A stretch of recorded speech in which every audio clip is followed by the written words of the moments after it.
Hello, friends, and welcome back to the Bikes for Death podcast. As always, my name is Patrick, and I am your host. And on today's episode, I'm excited to be catching up with Hannah Simon. She is just back from the Colorado Trail, and by now, I am sure you are all familiar with Hannah and her quest to take on bikepacking's greatest challenge, the Bikepacking Triple Crown, all within a calendar year. So far, she's completed the Tour Divide, and she just completed the Colorado Trail Race. And then next up, she'll be taking on the Arizona Trail Race 800 starting in about a month from now. If you haven't been following along, this is actually the third installment in this series with Hannah. She's agreed to take us along her journey as she takes on this challenge. And so if you haven't already, I recommend you going back and listening to the first two episodes in this series. The first one is episode 150, where we talk with Hannah just days before taking off on the Tour Divide. And then the second episode is episode 155, when we catch up with Hannah after the Tour Divide, but right as she's in the mix of having to quickly pivot to get ready and train for the Colorado Trail Race, which is where we pick up with Hannah today. This time we meet at Cycle East, and that is actually where today's conversation begins, because the owner of Cycle East, Russell, announced just last week that they would be closing Cycle East after 10 years in business, and Hannah is the general manager there. So today we start off today's conversation with a brief talk about what's going on with Cycle East, and also just kind of about like where local bike shops are at large in today's cycling economy. And then, of course, we get straight into bikepacking goodness, talking about her Colorado Trail this year, and of course, looking forward to the Arizona Trail Race. Somewhat related to Hannah's Triple Crown efforts, Hannah cut her teeth at the East Texas Showdown. She's won it a handful of times, and that is where she started to develop a passion for and an interest in bikepack racing. It's also where she learned that, hey, she's pretty darn good at this stuff. And I mention that because registration for the 2024 East Texas Showdown opened up yesterday, and I'm happy to report that Hannah has also signed up, so we are very much looking forward to having her back at the East Texas Showdown. I've also seen a lot of familiar faces signing up, which is really exciting. If you would like to join Hannah and I and a bunch of my friends in East Texas for what I might say is a really damn good bike event, I've got some details for you. The East Texas Showdown, that's going to be on March 22nd to 24th of 2024.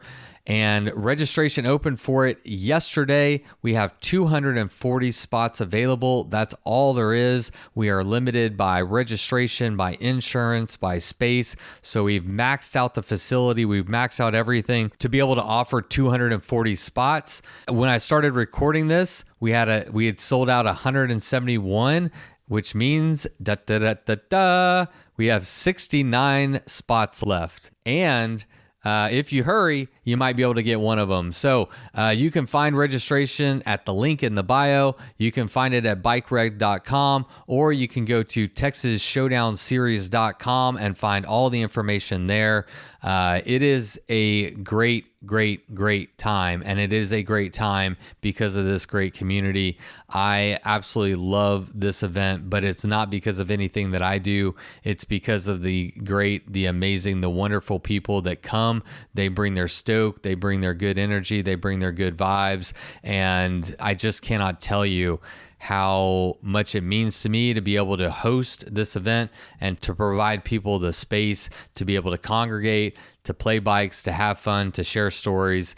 And that's really what this event is all about. And so if you are a person who has never done a bikepacking trip before, if you've never done a bikepacking event or done a bikepacking race, the East Texas Showdown is absolutely designed for you. It's also designed as a place for people who want to stretch their legs and see how fast they can go and see how far they can push themselves. And what we're really trying to accomplish here is bring everybody together, whether you're looking to go slow and smell the roses or pet the dogs, or whether you're looking to go fast with no sleep and get chased by all the dogs. No matter what motivates you, no matter where you're at in your own cycling journey, your bikepacking journey, this event is absolutely designed for you. We have 3 options. We have the lowdown, which is 165 miles. It's not even a race. We don't time you. Nobody cares if you go fast. It's just about having fun. We have a designated campsite where we'll have refreshments, aka beer, a bonfire, and we'll just hang out and have a good time and ride bikes. It's great. And then from there you can go up to the 280 mile version. That's the slow down, and that's a mixed bag between a race and just a ride. We like to celebrate people for being the best dressed or bringing the best energy or taking the best picture, but we also celebrate the people that go the fastest. And then you can step up to the showdown, which is 400 miles in East Texas, and it features the infamous death loop, which basically means that you ride 340 miles, you pass the Bullet Grill, which is the start and finish line, and then you have to ride another 60 miles in a loop, and then you get to finish. And it really is torturous, and it's great from a spectator point of view, and it's just a great little mental challenge too, a little mental fuckery from your friends over here at Bikes for Death. So anyway, if any of that sounds like a good time to you, you can find out more. Again, check out the show notes. We got 69 spots left, and I'd love to see you there. And now, a quick word from our sponsors. And today's episode is also brought to us by a new advertising partner, and one that I'm really excited about. That's Lectric eBikes. And if you haven't heard of Lectric before, they are the fastest growing e-bike company in the nation, and they are competing to be among the top electric transportation vehicles next to Tesla. And I don't know about you, but I personally have been e-bike curious for a very long time. So I was excited when they reached out to me, and about 6 weeks ago, they sent me one of their e-bikes. They sent me the XP 3.0, and I'm absolutely loving it. It is so much fun to ride. This is my first time ever owning an e-bike. I've ridden a couple just briefly a couple times before, but this is my first time to really own one, and I am absolutely in love. It makes quick trips to the store super fun, not a chore at all. I actually look forward to it. And not only that, but all my friends and my family are enjoying riding it too. It's adjustable all the way to fit me, all the way down to my 13-year-old daughter. My 5-foot tall mom has ridden it. I'm having everybody ride it because it's so much fun. And honestly, I think it's a great way to introduce other people to bikes. Another great thing about this bike is it's super functional. It comes with built-in headlights and taillights, and it's got lots of options for mounting racks or baskets or kid hauling.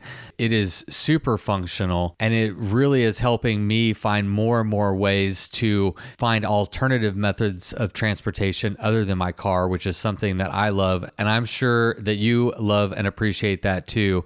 The other great and functional thing about this bike is the price. The XP 3.0 is only $999. It has a top speed of up to 28 miles an hour, and it has pedal assisted or just full throttle, so you don't even have to pedal. You can just crank the handle, and the range is crazy. It gets anywhere from 40 up to 150 miles on one single charge.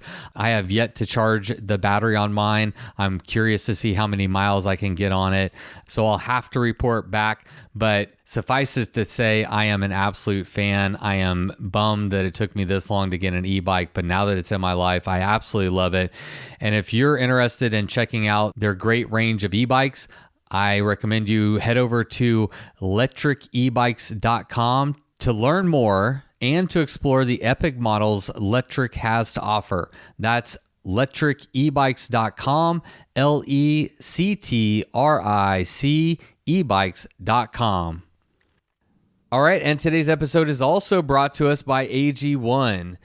I started taking AG1 at the intersection of wanting to take better care of my body and repeatedly hearing about other people who I look up to recommend it. As a single father of 2 girls and a business owner, my time is both limited and valuable. I take AG1 in a daily smoothie to take advantage of its 75 high-quality vitamins, minerals, whole food source superfoods, probiotics, and adaptogens. It's a quick, convenient, and easy micro habit to form that supports my immune system and my fitness goals.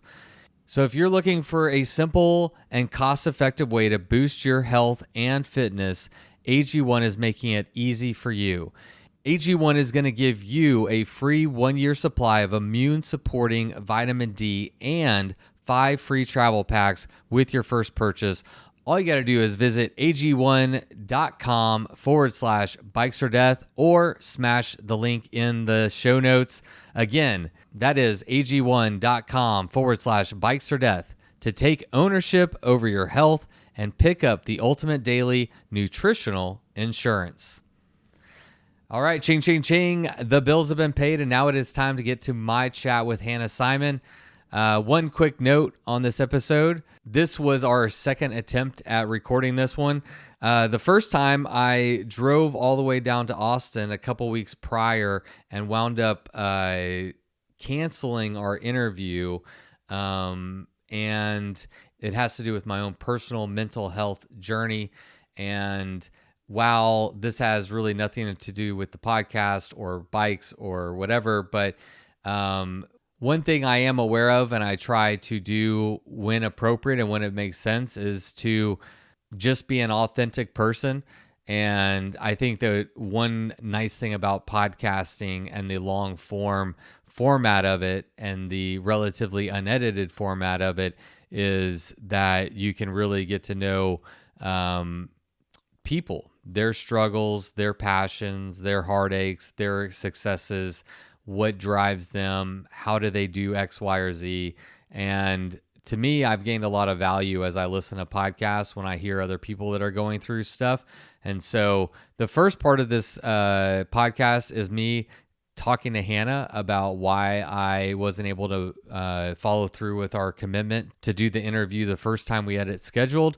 And I wasn't planning on airing it. But again, I figure it's good to hear from other people. We all have days where mental health is easy, and sometimes it's not as easy. And for me, it's been something I've dealt with for, the last 30 years, maybe 29 years. I'm rounding up there, but it's been something that I've dealt with for a long time, and I'm still on that journey.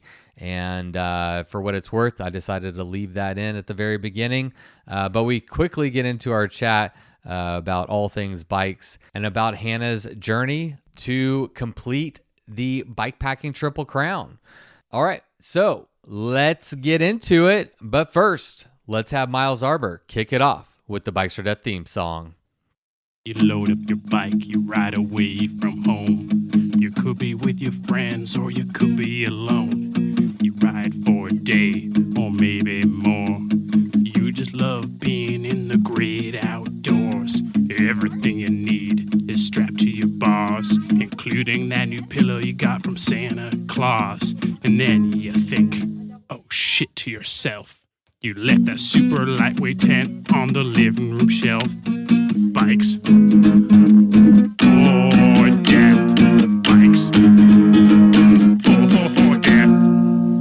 Podcast. Check, check, check. How's Hello. it going, Hannah? Doing well. Good. No intro. Let's just go. Yeah. Hit the ground running, huh? I do want to. I want to take a minute to explain my poor behavior last time. Oh, okay.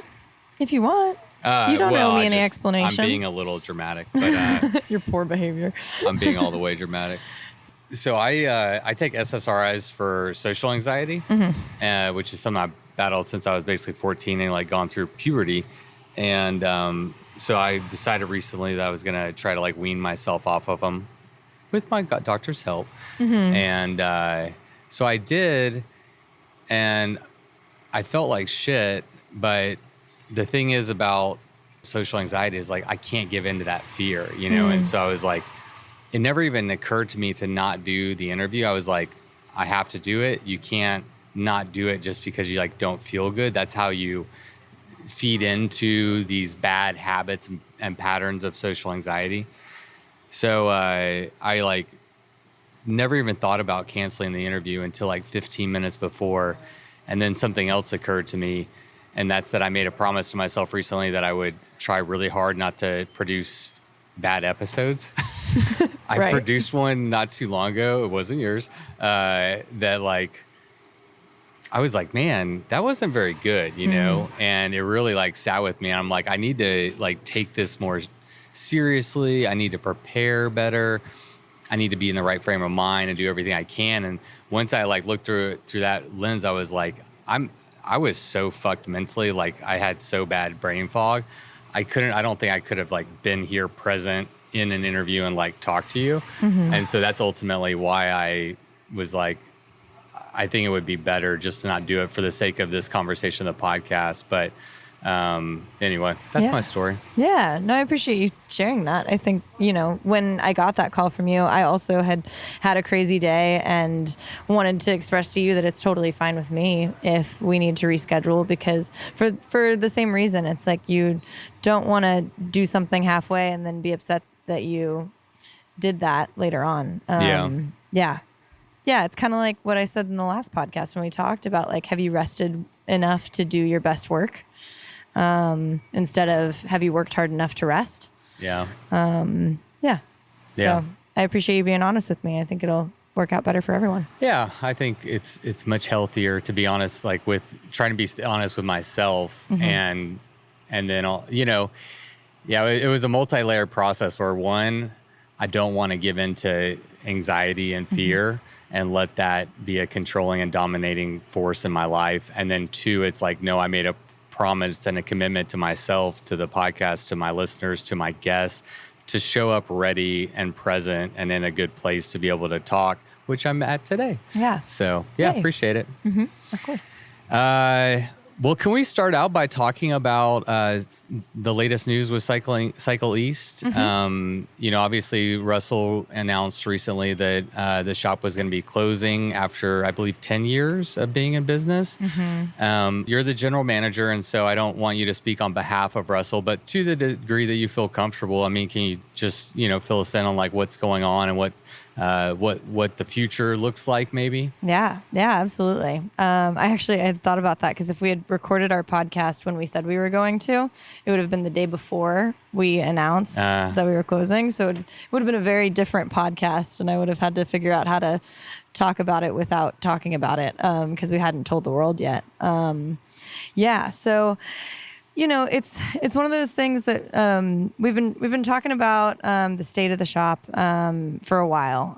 We've been brainstorming ideas for how things can change, how we can improve, and it's just been an ongoing conversation, especially in the last 3 years. Like, I don't even remember what it's like to run a bike shop not in the pandemic. And so we've gone through a lot of changes, and I think most recently, like here just in the last couple of months, we have just been feeling a lot of that exhaustion. When I say we, it really is kind of everyone that works for our shop.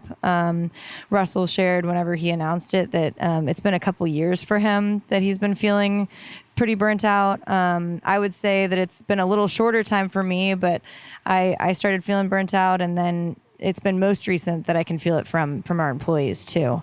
And I think a lot of it stems from us being open half of the time that time exists. I had that moment like a year or so ago. Like it 50% of the time, Cycle East Bike Shop is open. Yeah, as far as like daylight hours or like waking hours, essentially. Yeah. 7 a.m. to 7 p.m., 7 days a week. Yeah. And what I've always said is that it gives it. That's a lot of time, and that's also a lot of time for things to go wrong. For a ball to be dropped for a customer, for an order to not go through, for a bike to not get worked on.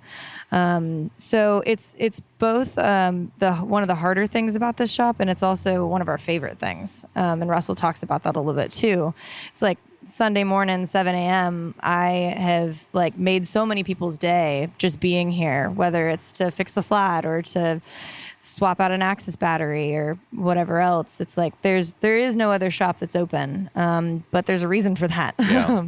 So that's like kind of the root of it. And I think we just, Russell and I sat down and we talked about each person that we employ. We, we said to ourselves, like, are we the best option for everyone? Like, is this the best place that everyone could be? And we realized that everyone could do even greater and more enjoyable things. And so, we started the process of talking to everybody about it. And, especially since the announcement, I think it's become very clear with how much support we've had, that it's true, that it's kind of like I've been comparing it to like a breakup, where like it's really sad and it's hard for a while, but it ends up being the best for everyone involved, usually. So, yeah.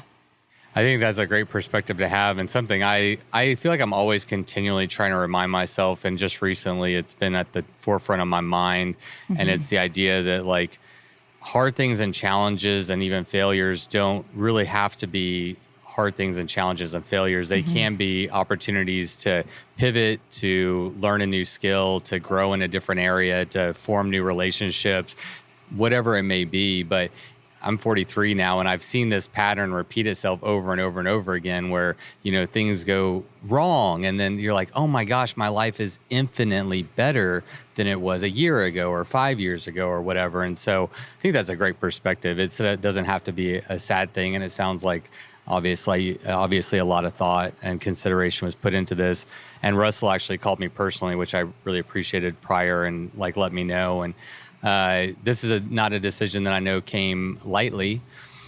I'm wondering, I don't want to use this opportunity to like blame anyone, but I do wonder if there's an opportunity here to talk about, what it's like to own a bike shop or run a bike shop in today's day and age, and what we as a community can do to appreciate our bike shops better. Or again, not to lay blame on, or anything like that. But I mean, what is that dynamic if one exists? Absolutely. Yeah. And I think that's true and important to highlight, is that it's nobody's fault. It's no one person's fault. It's not our fault or the customer's fault or anything.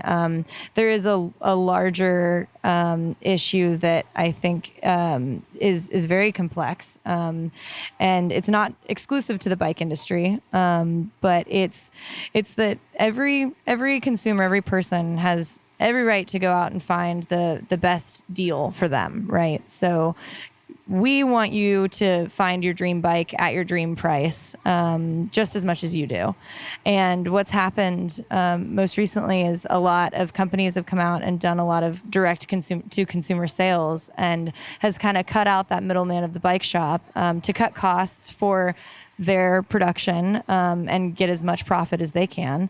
And what that's done is it's made it really hard to compete with that pricing. And so people have moved to buying things off of the internet, not only because they're more affordable, but also because a lot of the time they've been more available. Because a lot of parts, even from companies that are still selling to bike shops, a lot of those parts have been bought up by places like Amazon. And they've just got a warehouse that's full of stuff that they can sell at whatever price they want, because it's not the only thing they rely on. And so for the bike shop, it's just turned into trying to make sure that we are providing service and availability as we can to folks, and still charging a fair price to cover our costs and pay our people, while also competing with this just very flooded market. And so to go back to your original question about what people can do, is really trying to understand that and see where you as a consumer can spend your money in those local places. Like I said, it's not just bikes, right? There are a lot of places that if they have the part you need and it's available and it's right there for you, like get it from them.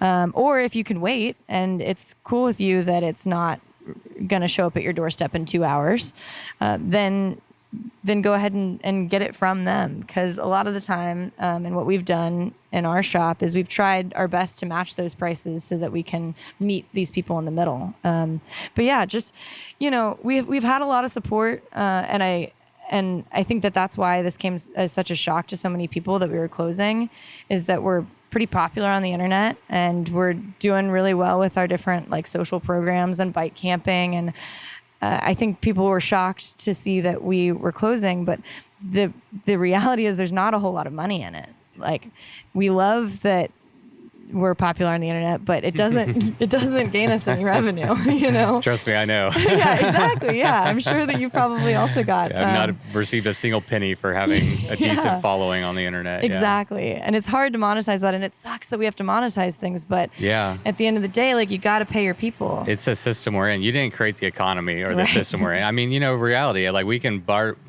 be upset about it, but it is the system, and we all have bills to pay. Right. I have a little bit of perspective on this. I don't know if you know this. I used to own a golf retail business from 2008 to 2011.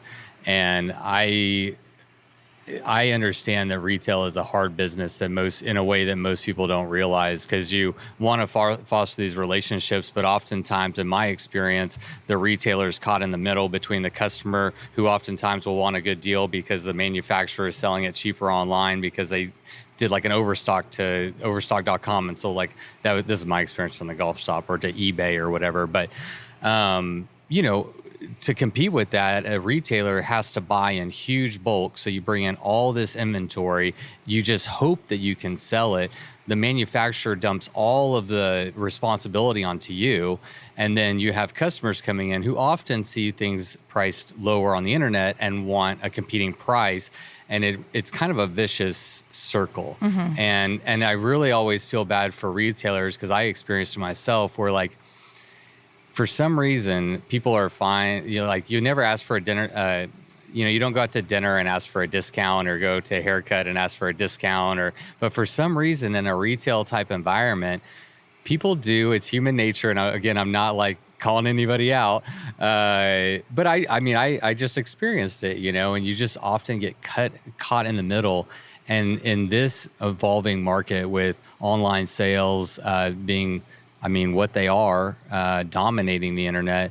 And then also, as you mentioned, cycling companies and manufacturers in particular are shifting and now becoming competitors to retailers. So it's kind of messy. I don't know. It's scary. It's scary for sure. And it makes it even harder for us to build our value and to then sell service too, right? Because the things that you aren't going to get from an online retailer are tune-ups and flat fixes and brake adjusts, the stuff that you still need to go to see a human to do. Then it's really hard for them to understand why we've got to charge you $30 to adjust your brakes, right? Or why your e-bike flat is going to be $60 because it's going to be in our stand for an hour while we figure out how the heck you get that wheel on and off.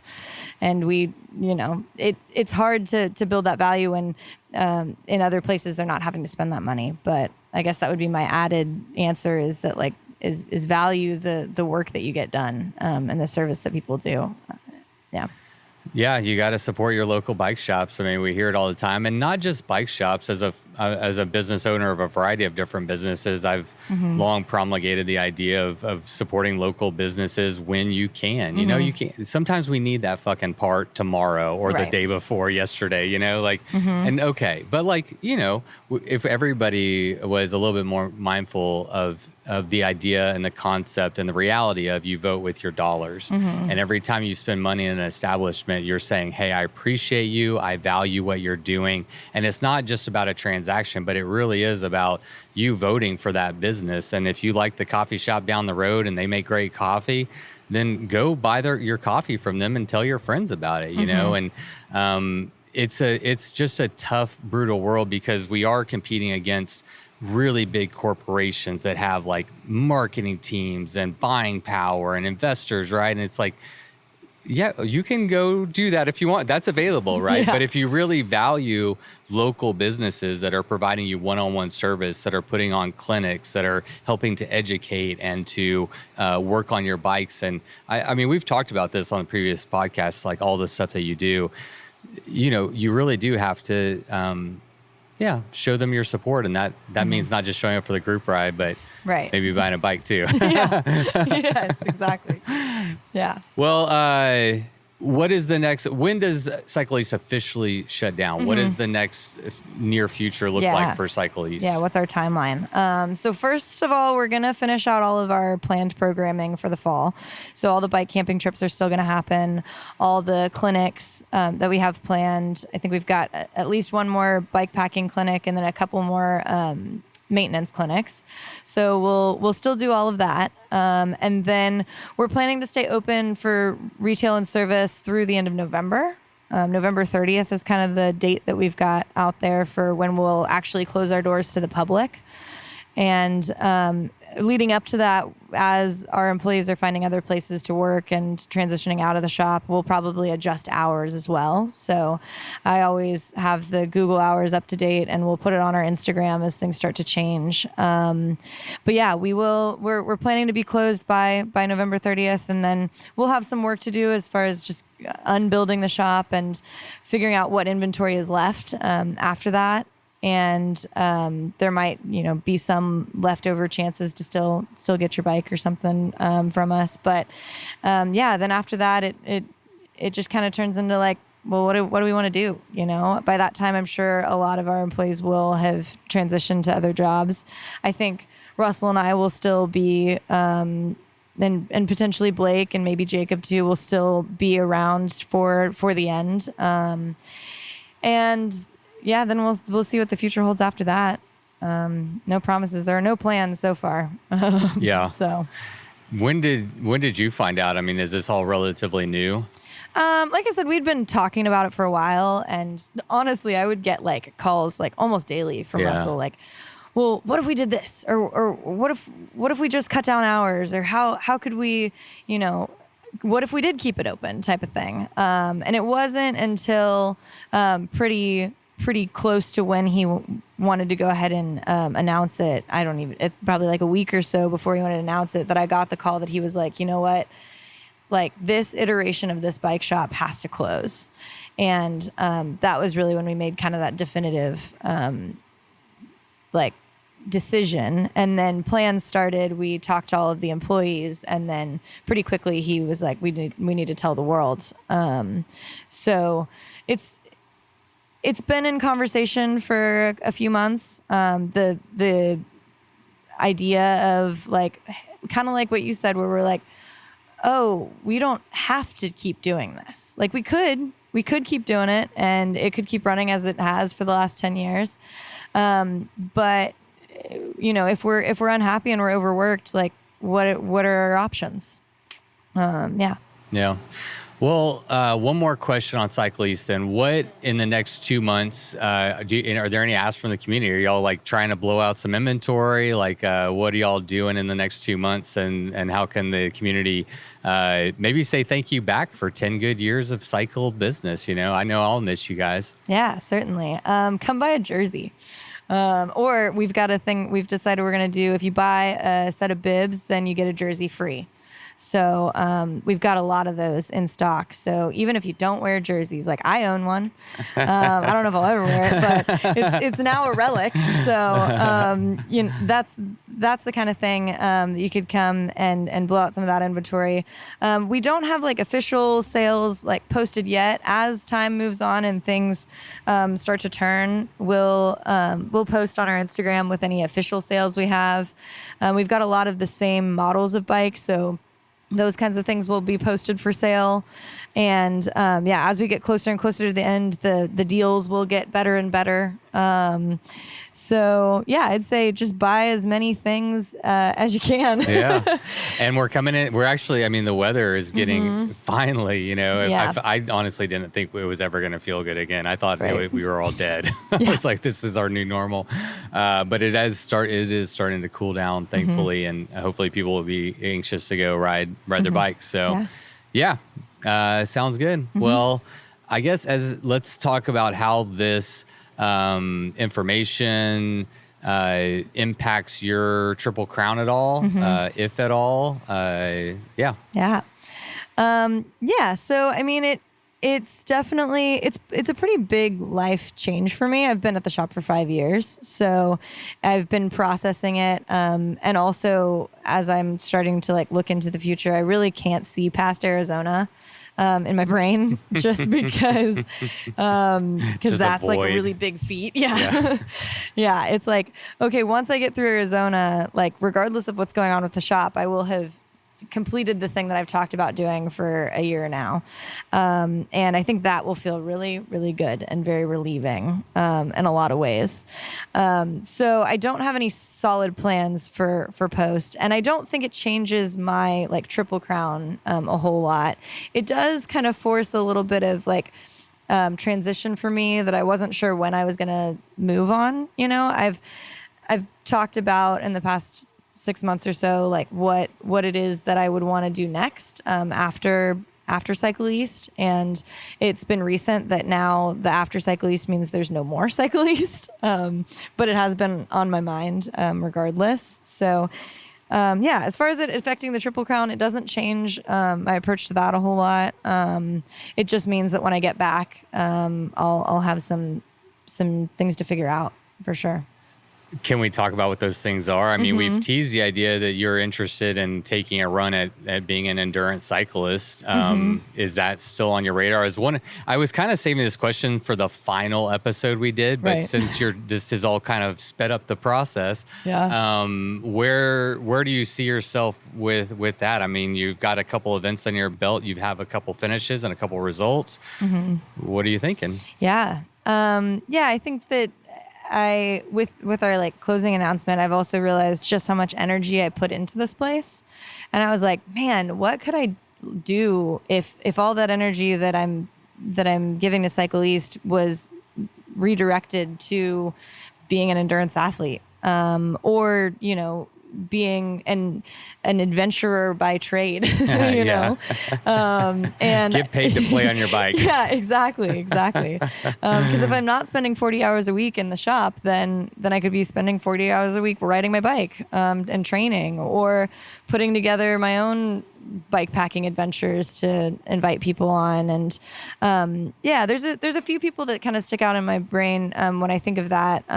Sarah Swallow is one. She owned a shop and then transitioned from shop life into a more kind of like influencer position. So I'd like to reach out to her. She's in the Dolomites right now, bike packing with her partner. It looks amazing. Yeah, I know. I didn't get an invite. I don't know about you. Yeah, no kidding. So really I want to talk to people like Sarah and see like how did you do that, and see if that's something that I would be interested in pursuing. I have some ideas around like other part-time things that I could do in town, just so that I can dedicate more time to kind of scheming how to make bike packing and bike pack racing my main thing. And so I'll probably, once we actually close down and I don't have the pressure of an open bike shop, then I will be able to spend a little more time figuring out how to make that work. But I do think it's like kind of a natural next step for me. I think next year I'd like to focus a little more on races outside the country. Since I spent a lot of time exploring North America with the Triple Crown. Next year I think I'll probably focus on doing some more overseas things. Try to get some sponsors behind it, try to see what's next on the docket. I do think I realized, and this was like reaffirmed during Colorado Trail, it's like I love these races. I love the challenge of them. I'm a little less motivated by the like come back next year and do it better. Because I still do not understand how Alexandra has done the Colorado Trail like 8 times now. Yeah. I think she must not like herself. Oh my gosh. Well, and I think that's the thing, right? Is that, and when I've talked to her about it, it sounds like that trail in particular has become a big part of how she's learn to love herself. Like, it's something that she says that she never thought she'd be able to do, and now she's been able to for 6, 7, 8 times, and faster each time. Yeah. So I think that it's almost the opposite of that. It's like, this is how I found this self-love, and I can understand it's become that. a big part of her and her story. Yeah. I feel like Hal Russell was like that too at the Tour Divide. He did it 6 times, and it was his way of like, bearing his past from Vietnam and some ghosts and memories. And a lot of people do that, and you get a relationship with that experience, that trail. Maybe you'll find your trail one day. Maybe it's the East Texas Showdown. There you go. We'll make it. You don't have to do Colorado Trail. You can make it an easy one. Yeah, that's fair. I mean, East Texas Showdown's the only thing I've done more than once. So yeah, good.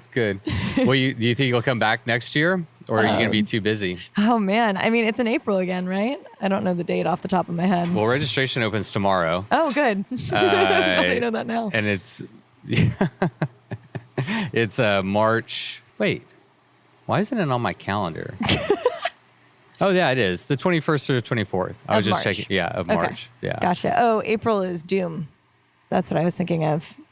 Because there's a few things back to back. Because I think, is it Mid-South and then East Texas Showdown again? Mid-South. Yeah, so Mid-South is the weekend before ETS. Yeah. And then, Doom is sometime in April, but usually around Easter. Yeah. That was funny whenever he had the Easter Bunny ears on it with his Doom or his Scream mask. Yeah. That was just epic. I love that. Yeah. I'd love to see you back at East Texas, but if you've outgrown us, it's okay. That's okay. I mean, it's the beauty of it is that it's in my backyard, right? It's always there. If I'm around, then I'll be there. I love that.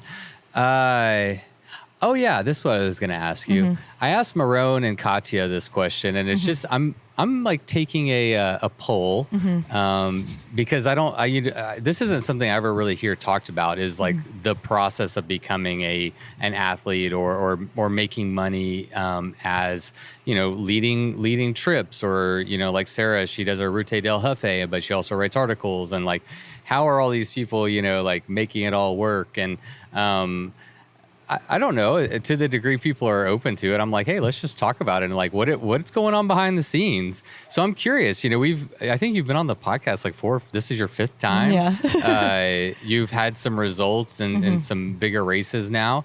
Do any companies like just DM you, or do you see any interest? Like, what is it like on the side of the person who's actually doing it? Yeah, I haven't had anyone approach me necessarily. I think the first call was after Arkansas High Country last year. One of our QBP reps, Quality Bicycle Products, who owns Surly and Salsa and All City and Terravale and a bunch of big bike brands. One of the people that I think he's like the regional manager. He doesn't work for QBP anymore. But anyway, he called Russell after he saw the Arkansas High Country results, and he was like, who's sponsoring her? And Russell was like, no one, unless you want to. And that was how I ended up getting the Salsa Timberjack, the Thai Timberjack that I've been riding during Triple Crown. That was kind of one of those unofficial, like uncontracted deals, because I had been riding their Journeyman, which is now the Journeyer. It's an entry-level gravel bike from Salsa. I had been doing all of my big races on that, Iceland and Arkansas High Country and such. And they were like, hey, maybe, do you want to like ride something else?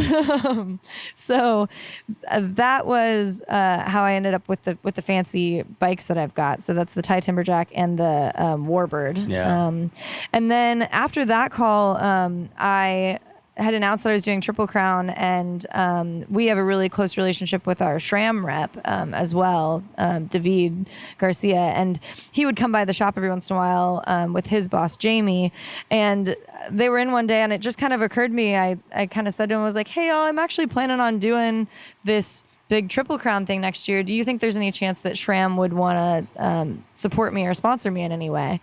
And they showed interest, and we started talking, and they went and talked to their people, and then came back and talked to me. And your people, you mean, right? My people, like Russell, boss and business manager. Yeah, exactly. I mean, he really has been a big supporter of mine. So, and then we all went to get lunch together, and the only point of the lunch was like to figure out how much money they would have to really do in-kind donation stuff. And so they set me up on the GX Axis group and the Fancy Zip, the 303 motos, on the Timberjack, and then 101s for the Warbird. So the fancy bike setups that I've been riding have been supported by SRAM. And yeah, I think that all of that happened, and it created a world where I would be able to go do these crazy rides on like the most prepared equipment. And it definitely made a huge difference, because if I didn't have that with me, then I would not, or if I wasn't riding that bike, then there could have been a whole host of problems. So that was the support that I got beforehand, and I haven't made any other asks. I think SRAM and I are talking about figuring out an actual contract. They've got an ambassador program that I'll officially apply to this fall. And so that's kind of in the works, and we'll see if that works out. And there are a couple other brands that have popped up in my mind that I could reach out to, but it's not like people are lining up, it's, I don't think they are for anybody. Yeah. That's the feedback thing, I'm getting is. That's what I said to Katya at the end of Colorado Trail. I was like, girl, how are you still like relying on Alexandra to mail you her old bike, But even then, it was interesting getting insight from Alexandra. Like, she's, top dog in my brain as far as bike pack racing goes. And she's even had trouble, like, having people reach out with actual valuable offers. It's kind of insulting in a lot of cases. So there's not a whole lot of money to be made in this. Yeah.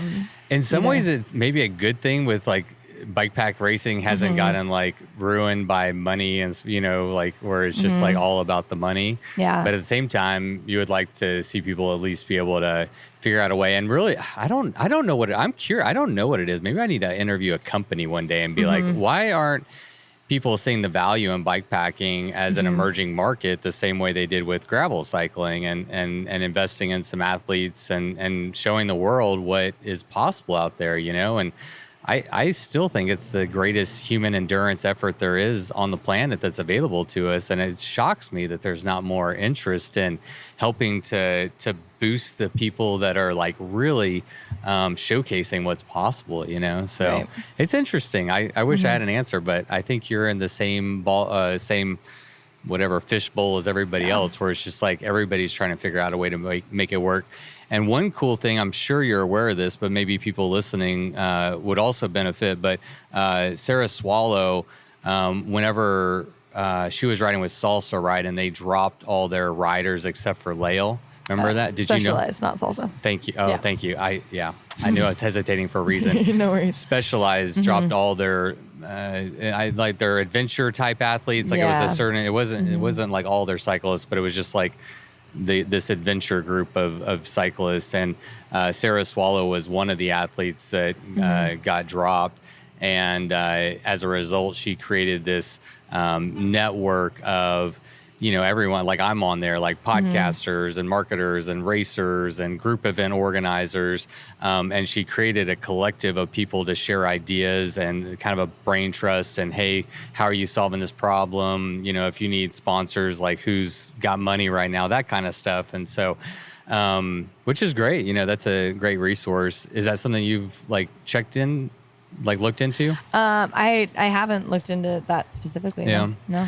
Yeah. I think to your point, I think she's an excellent resource. Oh, yeah. Has been doing it for a long time, and she's a creative thinker and has figured out a way to make it work for all these years. So, well, it's such a skill to be able to organize. Like being an organizer is such a big job, and there's so many little details that you have to check all those boxes, and you know, even just, I shouted her out whenever I talked about the Tour Divide route, like having that route split up into sections with all of the resources on there. It's like, I mean, that is invaluable. And so, yeah, I mean, I haven't talked to her about it, but I hope that people are paying her the way that they should. Yeah, it's a bummer about Specialized. That's really, that to me really is a bit of a warning too, around like, you can see a lot of support, but like they don't value you the way that you value them a lot of the time, and you're like a drop in their big old ocean. And so just trying to protect yourself and the time that you spend and who you decide to go under contract with, because there's a chance that they could just drop it like that, which is upsetting. I wasn't, you know, it's something that's on my mind. Like, I've been working with Panorama bikes for a little while, you know, and I intentionally did not reach out to bigger brands because, like I told Simon, the owner of Panorama, I would rather be in a bigger and a more important cog in your machine than this insignificant little bearing that they'll just replace, or, you know, the bottom bracket will work fine without it for a while. You know what I'm saying? Like, that doesn't appeal to me as much as like working with brands that can truly value. And I feel like I could do something good too. Like, that's the other side of the coin, is like, if I work with a smaller brand and I'm like, okay, I feel like I can actually help y'all, you know? So anyway, well, good luck on your journey. Let me know when you figure it out. We'll do a podcast on how to become a professional, but I don't think there's a lot of companies just dishing out money. No. And maybe that speaks to the cycling as a whole, you know, like just companies aren't flush with cash right now. So, yeah. How hard is the Colorado Trail Race? Scale of 1 to 10. Or 1 to a million. I don't know. Yeah, it's like 17, 18 on a scale of 1 to 10. No. Man, the CT it's hard in a totally different way than something like Tour Divide is. It's hard in the sense that it doesn't make any sense. You're on a hiking trail with your 60-pound bike, and you're just climbing up the side of mountains. And then even on the descent side, it's like still not fun because you still have to walk a bunch. Yeah, I think the Colorado Trail is real hard. And it's, just a different challenge than things that I've done before. How prepared did you feel going into it based on, you know, whatever internet research you could do? Oh, you've ridden some of it before, right? Yeah, I had done a section. Yeah. I did. So you had a taste. Yeah. Between Silverton and Durango, it's like 80 miles of trail between those two, and I did it from north to south on that one last year. And I mean, it kicked my butt. Like I knew that this was going to be really challenging, especially from that experience. So this year, on all the odd years, the race goes from south to north, or what they call like west to east. And then even years, they do north to south, Denver to Durango, east to west. So this year I was going the opposite way than I had last year for that little section. I would say equipment wise, I felt super prepared. Like I said, shout out Tram and Salsa for helping out with that. I felt like I was on the right setup. I was riding the Timberjack, so it was a hardtail with a pike set up with 130 travel. That's a fork that I was using. And I put a dropper post on for this race. The Tour Divide, I just was using rigid. So had a couple of things swapped out, and took less clothing, moved some things around. So I had a bigger front bag and a smaller rear one, so I could use that dropper more. So equipment wise, I felt super prepared. Terrain and like fitness wise, I knew that I would be hiking a lot. Like that's what everybody says about this trail, but I don't think you can ever actually mentally prepare for just how much you're off your bike. I got to Buena Vista, which was about halfway, and I was talking to a friend, and I was like, man, I just can't wait for the part of this trail where I can ride for more than a mile at a time. Miles have never felt so long. And you weren't kidding. I wasn't kidding. I was like, there were times that you'd get like half a mile and then you'd have to stop to climb over something or up something or down something. So it's a lot of hiking. And their response to you was, that's not going to happen. Yeah. It was like, well, you're halfway. Get used to this. Get used to it. Was that your experience through most of the trail? Was it difficult to find a mile? Mm-hmm, for a lot of it. There are a couple sections. So as you get closer to Denver, you're entering the Front Range. And so you're at a little bit of a lower elevation. So you're not climbing up past 12,000 anymore. So it helps a lot because even though you're doing just as much elevation gain, you're just not as high up. So you can actually breathe a little bit. And there are also a couple spots, like there's a section that's like 26 miles of just road that you're just doing one of the bypasses. There's like 6 wilderness bypasses. And so there are some chances once you get past that halfway mark that you are moving a little quicker than you were. And yeah, just depending on which direction you go. So that's one of those things people talk about a lot. Like, is it harder going from Denver to Durango or Durango to Denver? And I have only done the complete route Durango to Denver. But everyone that I've talked to, and also the experience that it seems like I had, was that it works out better if you start in Durango, because then you get all the really hard stuff done first. And you're probably doing more climbing overall going that direction, but at least you've got that over with. And then once you hit Buena Vista and head toward the Front Range, it does get easier.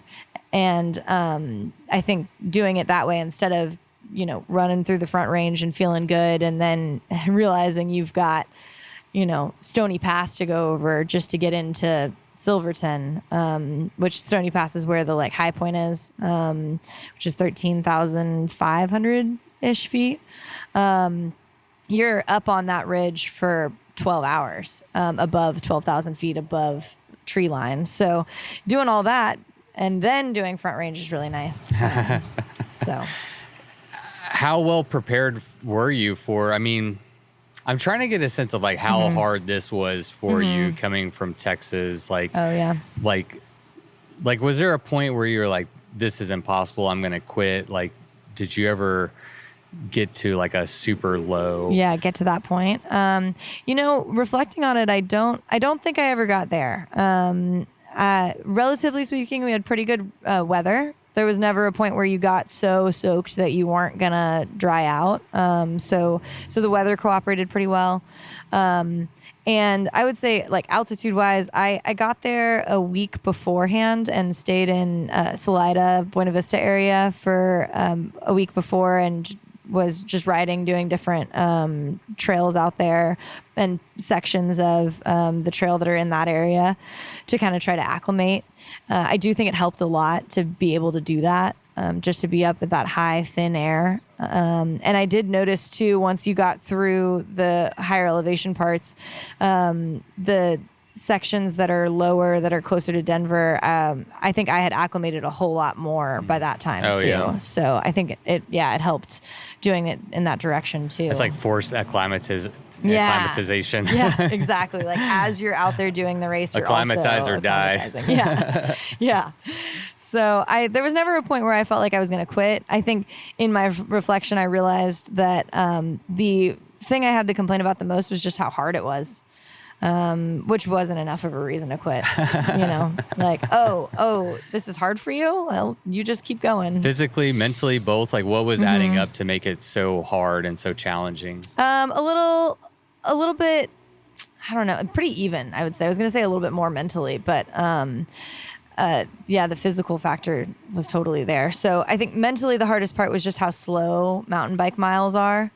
You really can't pay attention to how far you've gone because it's just really defeating. So getting over that hump, like being like, okay, sure, I've only gone 8 miles, but it was like 8 miles straight up. That part of the like mental game was tricky. Compared though to Tour Divide, it was easier in the sense that like I knew that it was going to be over faster, which was really like the hardest part about Tuber Divide was how long it went on. Yeah. And so to be out there for a third of the time was definitely very helpful. Yeah. And then physically, I think there are a couple of reasons why it was so tricky. Like obviously all the climbing and at altitude. There was also a lot of like decision making as far as like, do I push over this pass in the afternoon when there could be an electrical lightning storm up there?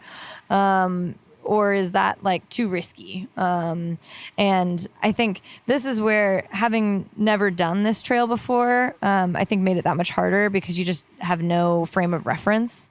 So I think that's where all the people who have done it a bunch, they kind of know how long it takes them to do these sections. So the decision making was tricky for sure. And there were a couple cases where I was really glad to, be around someone else who was more experienced with this specific trail than I was. Because Stony Pass, which I mentioned before, I was climbing up that, and Karen, the woman who got fifth right ahead of me, she came up behind me, and she had been dealing with a bunch of like stomach bug issues. And so she came up behind me and we were climbing up Stony, and she was like, man, are you going to do this? Like, it's getting pretty dark out there. It was starting to get to be the afternoon, and there was a storm of brewing for sure. And my perspective, I was like, I don't know. I mean, I need to get over it, so I might as well do it now. And so we decided to stick together for that pass. That's where you're above tree line for 12 hours. And she is she's like a ski guide by trade. So she does all kinds of guiding. And she was talking about how you can tell, like, there are telltale signs of when a lightning storm gets too extreme. And so she was like, I feel confident in when I can tell us to bail. And I was like, okay, I feel confident just keeping on going until that moment. Hey, how do you know how do you bail? Where do you bail to? In a lot of cases, there's not a great bail spot. Yeah. What kind of plan is that? It depends. Well, it depends for sure. And you kind of have to like gauge how things are going. In our case, Karen had been up there a few times and could tell kind of where the storm was building. And it was on the opposite side of the pass that we were on. And so we were just making sure that we were never like at the highest point while that storm was happening. So we'd already gotten past the high point, and there's like 4 more little humps to that pass after that high point. And so just paying attention to where the storms are building. And like I said, she had the experience of having been up there 3 or 4 different times. I think this was her 5th time doing the race, I want to say. And so she knew, she was like, her frame of reference was like, this is not the scariest it's been for me. And so I was like, okay, cool. That sounds good to me. And so, yeah, as you're going, you're just like, okay, if we get up to that point, this is where we're going to bail to. And she was familiar enough with the trail that like, there were spots that basically you just got to get down as low as you can, as fast as you can. And what that means is that if you have to bail, you got to climb back up to wherever you were, which is a bummer. But what is your relationship with, let me rephrase this. Yeah. What scares you on these rides specifically? Yeah. And what is your relationship with that fear in terms of like, how do you overcome it? How do you put it to the side and just keep moving or make good decisions in the moment? Like, what is your relationship with that? Yeah. Yeah. I mean, that's pretty spot on, especially for this specific experience. I am probably a little too confident in some cases. So I have a lot of outdoor experience, and maybe it's like, how do I want to call it? Like foolish confidence. Maybe I should be a little more scared, but I think a lot of the time I hear from specifically women or not men that going out and doing outdoor things is scary to do alone. And I don't know what it is about me that I haven't experienced that fear a whole lot. I think in a lot of cases, kind of like the one with Karen coming up behind me and saying like, oh, are you going to do that? I haven't had the real bad thing happen that has scared me enough to stop me. And I try to be aware of that because I'm sure that it'll come someday. So maybe it's a little bit of blissful ignorance. But generally speaking, I haven't dealt with a whole lot of fear in these cases. And man, the thing that got me the most on Colorado Trail was the fear of being so exhausted and so depleted and undernourished and out in the remote spot doing very technical mountain biking, like just striking my pedal wrong and like toppling down the side of a mountain. And it hit me in a way that it hasn't before, where I was scared. I remember being in the middle of a descent and having to stop myself because I was so overwhelmed with all of the what ifs. And I got so angry in that moment because I realized that so much of the glory around these bike pack races is how fast you can do it and with how little resources. And it's just not safe in a lot of cases. So it kind of came out of nowhere for me, and I did write a reflection on it that I think I'll share through the Town Bicycle. Good. Which is hosted on Instagram by Katie Strumke and a few other. And they have a website too. Yeah. So I'll put some more eloquent words together. It sounds like you felt vulnerable. Mm-hmm. It sounds like I'm speaking from my own experience, but like. Every once in a while, I don't operate under much fear. I mean, I try to be aware of things that you need to be aware of, but just don't have much fear as I'm going about it. But I was doing a ride through the night just about a month ago, and all the way through the night, and about 2 or 3 o'clock in the morning, I was in the middle of nowhere by myself. It was completely quiet, and I was like, I feel exposed and vulnerable all of a sudden, and I was like, ooh, this is weird and uncomfortable. But it's probably also a good perspective to have to kind of keep you in check. But yeah, it sounds like maybe you're just like, oh shit, I can't fuck up. This isn't a game. I'm not playing bikes right now. I'm doing an endurance effort, and I need to be aware of that. Yeah, absolutely. Yeah. No fear of lightning, eh? Yeah. Well, again, I mean, you've never been struck by lightning so far, I haven't been struck by lightning so far. And I do think it comes a little bit from that blissful ignorance. Is like, if it hasn't happened yet, like, oh, it's not going to happen to me. Yeah. So that's where it's good to have people like Karen around who are like, hey, yeah, you're not invincible. So I try to stay ahead of that and try to make smart decisions, because I think. And I talked about this a little bit with Tour Divide. I just don't want to be the idiot that they have to come rescue. I don't want to put anybody else in any dangerous place just because they're trying to save me from myself.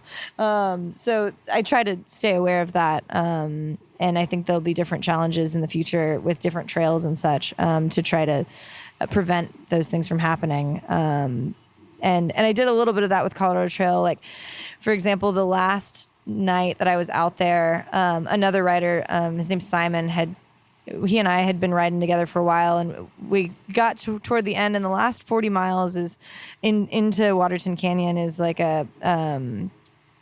is all single track. It's part of kind of like a bike park type situation.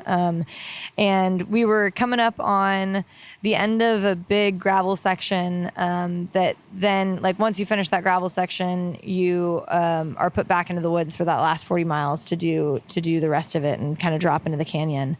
And I had said something earlier in the day about like, oh yeah, I'm just pushing through. Like, I'm not stopping anymore because I want this to be over with.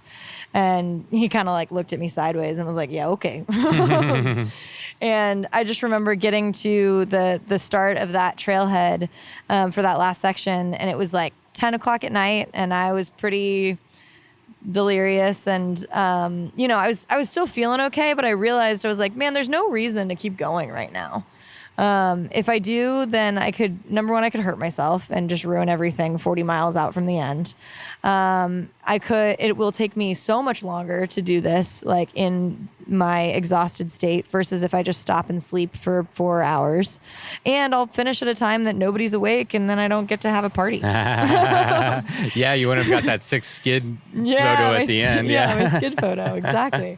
Like, yeah, your caption was good too. Like, I finished in the dust of a skid or a bike skid or something like that. Yeah. Epic. I love it. Right. Well, and I realized too, like, maybe it's vain, but a lot of it is like you get to celebrate afterwards. And if you're finishing at 4 a.m. all by yourself, poor Katya, she did have friends out there at least. Yeah, she did. It feels like pretty anticlimactic. So when I had that choice, I decided like I'm going to do the thing that's right and safe for me, and not chase after whatever glory there is in finishing faster. Yeah. Let's touch on that a little bit more, because you did make a post about it on Colorado Trail. You actually made a post about it on Tour Divide about kind of grappling with touring versus going fast and, wanting to soak up what you're doing and appreciate it and finding that balance. So, yeah, as you've done a little bit more, you got another race on your belt. Like, what is, I don't know, can you speak more to like what that struggle is and maybe where you're landing with it? Yeah, absolutely. So I wrote that post in Buena Vista. I had gotten into Buena Vista at like 4 p.m. and I'd gone to Black Burro Bikes. That's the bike shop there. And Matt and Lindsay, I believe are their names. I hope I got that right. They were both super sweet and set me up. Like Matt stayed after and basically rebuilt my bike. It was awesome. And so he had finished all that up. And as I was going to go like roll out of Buena Vista and start heading further north again, this storm started to roll in, and I wanted to go and get a coffee to kind of keep me awake anyway, and there was this little hotel bar across the way from their bike shop, and so I went in and sat at the bar and ordered a coffee, and I had this moment because I hadn't been around people in a while. And it's like this kind of swanky hotel bar and everybody's dressed up and I like left my helmet on. So I was like, they'll know that something's happening. Something's different about me.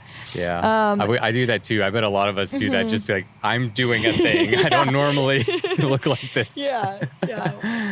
All the dirt on my face is normal. So I sat down and I ordered coffee and like almost immediately it started like pouring rain and it was lightning and thunder. And I was like, okay, well, maybe I'll take this moment to kind of stop and reflect. And I sat down and started writing a lot of those feelings I was having that I think were really highlighted during the CT because I realized I wasn't having a very good time. Like I wasn't having a whole lot of fun. And I was trying to figure out like, oh man, maybe is this just not for me? Like, am I not built to do this because I'm not enjoying every moment of suffering? And I think what came out of that was realizing that I was doing it in a really challenging way. Like trying to do something like that fast is pretty torturous. And that it was it was good to challenge myself like that, but it was also good to recognize that like that is not always the thing that I'm most proud of, is how fast I do something. And so I just was able to kind of sit down and remind myself that I think the thing that I am most proud of when it comes to doing these races is being able to get through it and finish and feel like a whole person still. When you get to the end, you have enough in you to celebrate and to hug your friends and to hang out and eat and drink and, not just come back like a zombie. Yeah, not just be a total zombie.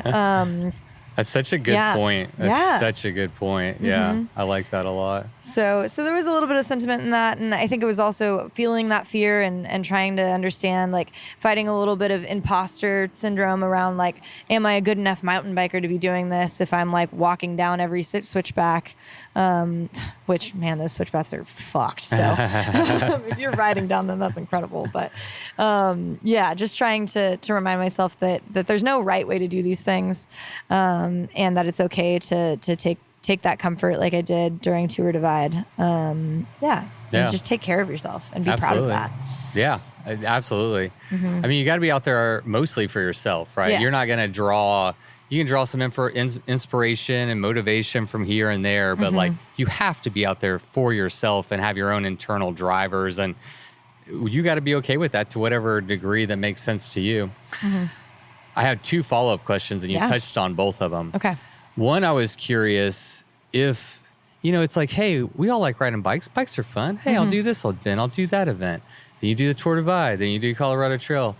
Has this, challenge that you set for yourself, this process, in any way started to diminish your love and enjoyment and excitement for riding the bike? And it's okay if it has, because like maybe it just feels like a job right now a little bit, but What has that been like? Yeah. I think the actual physical riding my bike hasn't been ruined for me yet. I do think that the racing aspect, and these particular 3 races, I think that has been tainted for me a little bit, because of the challenge that that has come out of it. And what I mean is, so after this race, I was in Denver, and I was staying with a couple friends, and one of them was actually from Austin. He happened to just be in Denver at the same time as me, so it was really sweet. He offered to come pick me up from the end. And so his name's Ian. He and I were in Boulder, actually, after the fact, just checking out the bike park they have there. And as we were leaving to go back to where we were staying, I saw Ezra Ward Packard just ride by, like in because Boulder. he lives there, right? Yeah, he's there right now. Now. Because he's pretty nomadic. But I saw him ride by, and I looked at my friend and I was like, I think I know that guy. So we like chased him down in the car and had him pull over and got to say hi to him, and it was so fun because first of all, it reminded me of the community, like the fact that you can be anywhere and just like see a guy on a bike and know exactly who he is. And then it was nice because I got to say hi, and he was asking me how Colorado Trail went. He actually had just been with Andrew Honorma like that morning, and Andrew had to bail on their ride so he could go pick his friend up who was out on the CT, who had decided that morning that he was just didn't want to finish it.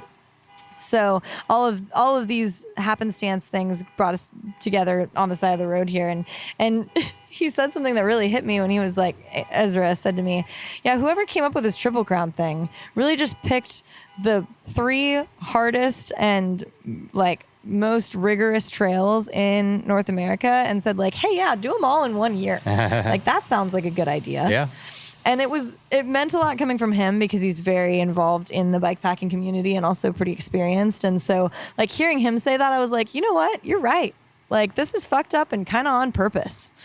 And so that it was what I needed to hear at that moment, because I was having this moment of like, man, I mean, I know I'm going to do Arizona Trail because I said I was going to, but like, what does it say about me that I just almost don't want to, for a lot of reasons. And this was fresh off the CT. So I've had some time to let it get exciting. So I am excited about it now. But it was nice to hear from another person who is super involved in this community that like, this is not the end all be all of bikepacking. And it helped with a lot of these feelings around like, man, am I just not, built for this? Yeah. What's wrong with me? Why am I not? Why are all these other people doing it and they're having a good time? Like, what's wrong with me? Yeah. He's absolutely right. I mean, I genuinely think this is the hardest endurance sport. And then we've picked the 3 hardest races and we've grouped them into a year and said, okay, have fun. Yeah. And then Marone was like, all right, I'll do the ITI, Iditarod Trail Invitational in February too. So he's doing I'm calling it the Royal Crown. Is that what the Royal Crown? Royal Crown. Yeah. Okay. If you're, no, don't tell me that. No. Don't tell me that. I don't need to know that. Marone, I'm about to talk to Jay Petterberry, and it seems like actually, I know for a fact, I learned that he did all 4, completed or attempted all 4, like in 2015 or something. Anyway, I'm going to get it. I'm talking to him on Monday, so we'll get his story. But I hope he's doing all right. I do too. Yeah. Recovering well. So we'll come on and share his story. So gonna let it rip and see what's going on. So I told him, I was like, I kind of wanted to reach out, but also like I don't want to be an ambulance chaser and like, oh, you got hit by a car, like let me, and I don't know him, so I don't know. It's just it's kind of a delicate thing. But we're gonna talk. I'm excited to hear from him. Yeah, me too. I am too. So my first question was about your relationship with that. The second one was about, and you touched on the second one too, which is, this is a conversation Natalie and I, my girlfriend and I, were having just actually last night about what it is about, like, what is type 2 fun? Like, what is it? What is it about the human body or brain that we do something and in the moment it can seem like, I am never doing this again. I'm not sure if I am even riding bikes again after this, like I thought I loved bikes. It turns out I don't, whatever your thought process may be. But for some reason, within a short period of time, you quickly, it seems like most people do. And that's why we call it type 2 fun. It's we forget we know that the pain was there. Right. We know it was hard. It's not that we're oblivious to that, but for some reason we can put it aside and only remember the good stuff, the accomplishment, the feeling of reward or whatever that we get when we do it. Have you ever thought about like what is type 2 fun? Yeah. Why? Like, come on, why? Yeah. I mean, I've thought about it a lot. I think about it while it's happening. Yeah. I'm like, what the hell? Like, why is it like this? Yeah, I think one of the things that's occurred to me, and I have seen it as a theme kind of throughout my life, is this kind of productivity culture, where you are valued by how much you accomplish or how much you do. And I mean, it's affected me for as long as I can remember. Cause even back in like grade school, it was like, how many sports can you play? How many AP classes and IB classes can you take? And then you also go and have hobbies and be social and go to parties on the weekend? It's like, how much can you do? How thin can you spread yourself and still like accomplish things? And I've recognized it myself, like through school, through college, it was the same way. Like, how much can I cram into the 4 years that I'm here? And now I see it as an adult, especially with this, like, okay, now I'm working 40 hours a week running a bike shop, but then I'm also attempting Triple Crown and I'm also training to do it. And so I think a lot of it is like almost a like sickness around productivity. And so I've tried to figure out how I can make that healthier for me, and how I can approach it in a way that feels good, that's not just chasing these achievements. There was something that was shared with me recently, from my friend Katie May, my very wise friend Katie May. She sent me something around like what is it about me that I accomplished something, and instead of being proud of myself, I'm immediately just relieved that it's over. And so I think there's a lot of that. There's a lot of value built in how much a person can do. And so that allows us to go through a lot in order to accomplish those things. And the reason why I think is such a huge question, and I think that motivation is different for every person. But for me, it's like that achievement thing as far as just like, how can I prove to myself that I've done something like worth being excited and proud of? That second part of the type 2 fun that I can be like, oh yeah, I did that. Yeah. I have another thought that's in parallel to what you're saying.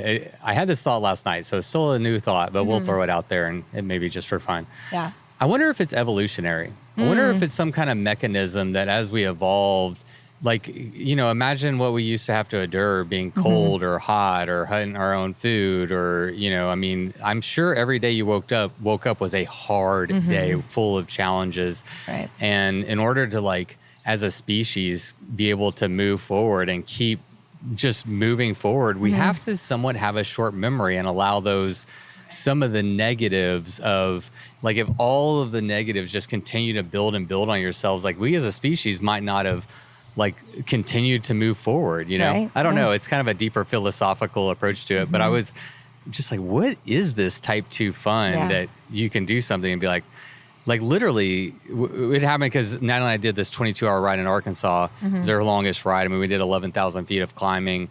Prior to that, she'd only ridden like 60 miles in Texas. And I mean, it was a huge, huge effort. 22 hours doing one thing is big. Yeah. And you know, she's broken and beaten. She was exactly what you described as I want to finish and not be broken. Yeah, know? totally. She was broken, and that was too much. Yeah. For sure. But it was interesting. I mean, just 2 days later, she's like, I mean, we're texting. She's like, I'm ready to sign up for another event. You know, we were talking about Mid-South. You got the Mid-South shirt on there. And like, what is it that you're like, I'm so broken. I'm so defeated. I can't imagine ever doing something that hard again. And then like days later, you're like, let me sign up for another one. I think I'm ready to do it again. Well, and I think it's also that pushing yourself past whatever limit you think you have and then surviving it, like realizing that you can do it, and then craving that same challenge again. And I think, man, it goes hand in hand kind of with that productivity thing I'm talking about. I think one of my favorite parts, this is so masochistic, but like one of my favorite parts about doing these big efforts is at the end when you've done all you can and you're kind of like spindly and like you feel like a little skeleton, but you have like really pushed yourself to whatever limit you thought you had. Like getting to that point is so rewarding for so many reasons. And I think that having that feeling at the end is enough for you to then want to go out and push it again and do something, even more challenging, just to kind of feel that way again. I also wonder if we're all on this pursuit to some degree of like, what are my limits? Right. And I told Natalie when doing this, I'm like, we still don't know your limits. Mm-hmm. It's a question mark. We're going into this. This might be your limit. It might not. Turns out this wasn't your limit. Mm-hmm. So where is that line? And that the desire to answer that question of how tough am I? How mentally tough am I? What can I accomplish? Whatever that question mark is. But that's how you answer that question. Right. This is something that you and I talked about on, I think, our first episode as we were leading up to Tour Divide was your own personal relationship with how far and how hard you can push yourself. Again, this is a question mark. So as we're talking about it, what have you learned about your own boundaries and where is that line for you? What have you learned? I know you've learned some stuff. Yeah, you haven't found your boundary completely yet, but right. I know you've pushed it further than you have previously for sure. Right. Yeah. Yeah. Well, and I think that's what I've been trying to do in these reflections that I've been sharing throughout these hard efforts was recognizing that boundary and not pushing myself past it. And realizing that there's no justification for doing so. And I think it ties into what almost every endurance athlete says is that the goal is always to be able to finish. And so if you approach something and you start to feel that limit, then you figure out how to pull back so that you know that at least you can finish the race that you're doing. Because I even in small efforts, like I have a friend and I won't say their name because then, they know who they are. But I have a friend who even on like a normal hills ride, especially if you're around other people, they will push themselves so hard climbing a hill that at the top of that hill they gotta like yak and it has to do with heart rate, it has to do with effort, right? Like I don't know that I can physically push myself to the point of like needing to throw up at the top of the hill, and I don't know if that's like something that I have limited out of myself or if that's just like I have never been able to push myself so hard on a bike that has happened. And I used to get kind of upset with myself about it because I was like, man, like, what does that say about me? Like, am I not able to work that hard? And I think it truly is just like a difference in just like mindset, right? Is that I stop myself before that happens. And I think it has a lot to do with the endurance thing, like I said, because your interest is more in finishing whatever you're doing instead of pushing so hard and going so hard that then you have to stop. Like maybe you did your fastest and best effort all the way up until then you can no longer continue. So I think it is just like a different school of thought. And I think everybody has their different strengths, and maybe it's that I can go forever and ever just at a slower pace than other folks who can push themselves to that absolute limit where they have to stop. Speaking of absolute limits and absolute units, Ariel. Ayo, the man himself. A cameo? Yeah. A cameo from Ariel. You want to come say hi? Here he comes. Here he comes. Ariel, how was the, what was it, the Wednesday Ramble or something? It's the Cycle East midday ramble. Led by Ariel here at Cycle East? Yeah, usually Emily, but she's taking a holiday today. I told her not to come into work and to have fun riding her bike. Didn't you just have fun riding your bike? Yeah, but she wanted to do a lot more miles and it's hot, so I said let her have them, Yeah, it was a good ride, good group, lots of fun. How many of those do we have left? A lot, forever and ever until I told them, like, we'll do them until they show up one day and I'm not there. And I said, until then, we'll keep doing it. And then even when you're not there, they can still go ride their bikes. I hope so. The routes are on the internet. You've already They're showed there. them the path. The routes path are is- there. This is accessible anytime. People have the power. Ariel, we're talking about Hannah today and her accomplishment My on favorite the subject. CTR. Mine too. She's become my number one guest. More episodes than anyone else. She's dominating the Bikes for Dude, Death the podcast. Bikes for Death Triple Crown champion. More than that, we'll have to come up with a new word. What do you think about her Triple Crown, Colorado Trail? Oh, I think it's nuts. I can't believe she still has more to do. But it's really cool to see, and it's I don't know. It's great to like when she gets back and she sits down and like has a breath and talks about kind of the experience. It's really cool to like kind of see where your friend's at in those places. Like you're just watching a dot, but to know where like she's been and what she went through is really cool. Because I will never do that. You're doing 475 with me in a couple weeks, maybe, or maybe not. I'm gonna do it, but you know, I won't be racing. I won't be racing either. Pro slow, baby. We'll have like mandatory hug breaks every like 100 miles or something, hug and cry breaks just to make it through. I don't pretend to be as tough as Hannah, and I don't even want to try to be as tough as Hannah. Well, maybe I would like to try it. I don't know. Definitely not there right now. I'm still taking baby steps. I'm still on her. She used the East Texas Showdown, so I've done the lowdown. I've done the showdown. I'm about to do the Central Texas Showdown. So maybe after 3, I'll be ready for what Arkansas High Country's next, and then Yeah, it's the bikepacking pipeline. yeah, it's the gateway drug to the Triple Crown. Yeah. The hard thing is getting the time off, and we've talked about this. Right. Is that is the huge. Okay, that's not the only thing. Doing it is also super hard. Right. But the first step is figuring out how to take the time off. Yeah, for sure. Absolutely. I forgot what we were talking about. Do you remember what we were talking about? We had said something about pushing your limits and Oh yeah, whether or not where you were can, at with your pushing your own limits. Yeah, how I can't push myself all the way to the edge. I think because I just have this in the back of my mind of like save some because you got a lot left. Yeah, and I am sure that line will move as you're like, okay, I can push it a little bit more here, and the more you like learn your body and learn where you can push and where you need to hold back, I'm sure is just simply an educational process that like is going to be different for everybody. What have you learned so far through these 2 efforts that you think will help you and prepare you better going into the AZT, whether from planning or for training or just mental endurance? Like, what do you think you've learned about yourself? How do you think you've grown as a bike pack racer so far? Yeah. I'd say there's probably, physically, the cool thing about the Triple Crown is that it's one of the best ways you can prepare yourself for the next race is by doing the one right before it, Like I have built a lot of confidence on the bike because of how much time I spent out on Tour Divide and just how challenging and technical Colorado Trail is. I think I built, a lot of confidence in just completing those 2 races. It's nice to have the 2 out of 3 done for that reason.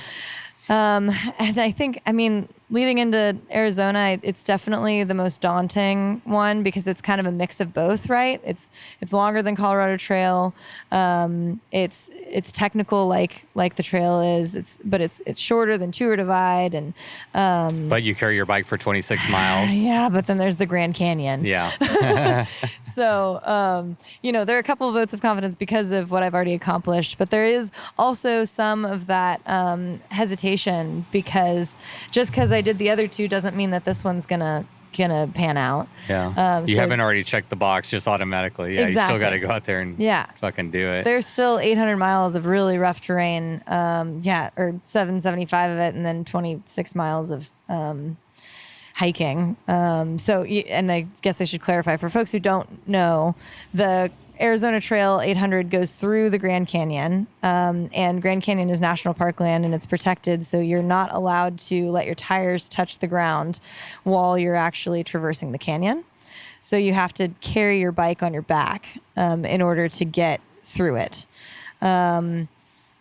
So So that requires like having a pack that you can strap your bike to, so you can get down, across, and up. And then you've got 75 miles after that. If you're going south to north, you got 75 miles left. What a cool, wild, fun race, challenge, whatever. It's awesome. I love it. We're talking about type 2 fun, man. That is. The people I've talked to who have done it, they've said that it's been, like Alexandra said, it's like probably the hardest thing that she's done, which means a lot to me because she's done a lot of really hard things. And she's done it twice. And she said, it's the type of thing that is just, it's like heinous enough that everyone you talk to is like, that's ridiculous. Why would you ever do that? And it's the exact type of challenge that us maniacs love, because then we're like, oh man, that is stupid, but it's part of this event and somebody said we had to do it, so now we're gonna do it. Yeah.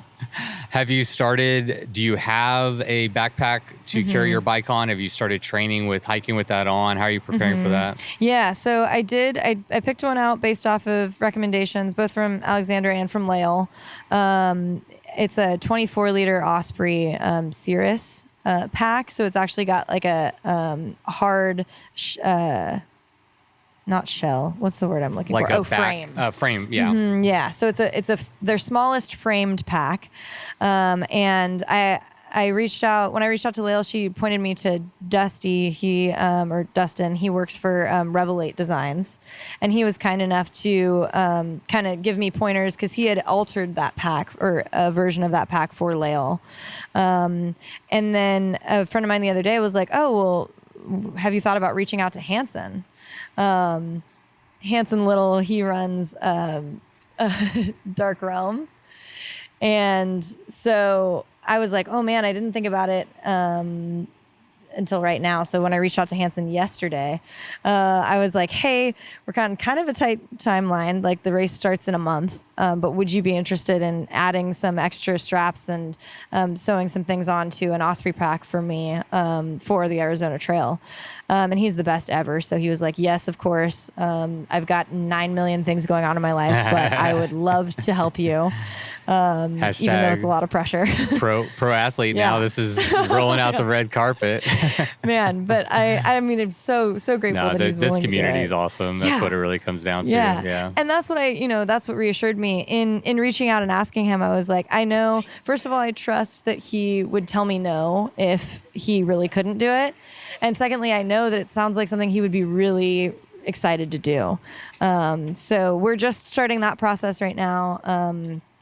And I'm pretty confident. One of the things that Dusty said to me that I thought was really kind was he was like, you've already done such crazy things even this year on your bike. Like, don't fret too much about this experience. He's done it himself personally too. And that was really nice. It's kind of like hearing Ezra say that, what you're doing is crazy, because it's reassuring. It's validating. Yeah. Yeah, absolutely. Yeah. You're like, okay, good. I'm not the only one. Right. This is actually hard. Yes. Yeah. Do me a favor, because I don't think I've talked about this on the podcast, but I'm going to do a Bikes or Death group start of the AZT in the spring. I'm going to do an ITT group start. I already got permission from John Schilling. He said It was great. But I'm going to do it, and I just want some friends out there. I'm only doing the first 300 though. So when you do it, pay attention to the first 300, and then I'm going to ask you questions, and then we'll just ignore the last. No, I'm kidding. I'm excited. I'm excited to give it it's been on like my bucket list for a long time, and I can take off 5 days or 6 days or something to do like the 300. So that'll be cool. Are we going to get a chance to do a live episode here after the AZT, here being at Cycle East?